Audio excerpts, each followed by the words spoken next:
June. Well, a report from the Washington Free Beacon alleges White House officials and congressional leadership are scrambling to save the Iran nuclear deal. The White House is staring down a Friday deadline. In order to preserve the nuclear agreement, it would have to waive key economic sanctions on Iran. Officials are reportedly working to convince the president that waiving these sanctions is, for now, the best course of action. In Washington today, religious watchdog group Open Doors USA revealed its 2018 World Watch List, ranking the top 50 most dangerous countries for Christians. Iran placed 10th on the list. Exhibit A, in making that case, is a group of about 100 Iranian Christians and other religious minorities residing in legal limbo in Austria. Their immigration status to the U.S. on hold.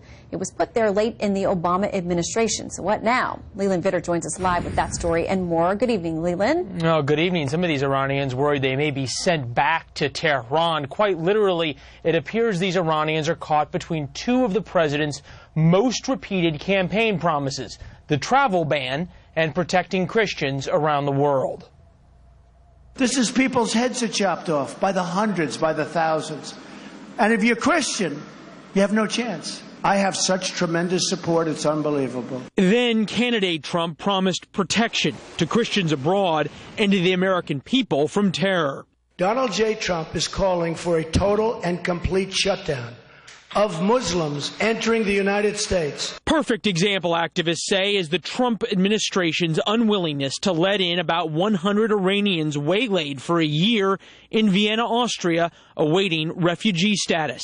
We really would encourage the administration to go very carefully on this issue. So sending these Christians back certainly could be a death sentence. The group of Christians and other religious minorities arrived in Austria seeking protection from Iran's notorious religious persecution.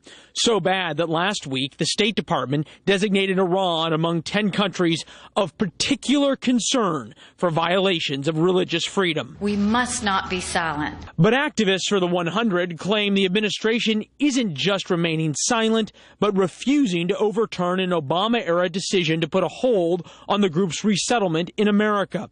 It's not just threats from Iran's IRGC or ISIS facing Christians in the Middle East. Terror attacks against Egyptian Coptic Christians continue. A gunman killed 9 at a Cairo church around Christmas. 28 died when their bus was attacked en route to a monastery. And twin bombings on Palm Sunday killed 49. And they kidnap the Christian girls and then force them to marry Muslim guys. We need a help and hand for Upper Egypt to for more security there, especially for the Christians who live in small villages. Well, tonight the State Department gave us this statement about the 100 Iranians in Vienna, saying they can't comment on a specific case. But since 1983, the United States has resettled 53,000 Iranian religious minorities via Austria. Since January 2017, they have resettled over 600 Iranian religious minorities, also through Austria. The safety and the security of the American people are paramount, the State Department says. Iranian refugee applicants under this program are subject to the same stringent security vetting process that applied to refugee applicants of other nationalities considered for admission to the United States of America. And this really highlights the difficulty of these decisions, Shannon. Vetting people from the places where Christians are persecuted the most is inherently the most difficult to do. Absolutely right. Leland, thank you so much for an update on that story. Well, more and more companies are giving out bonuses in the wake of the president's tax reform bill passing. So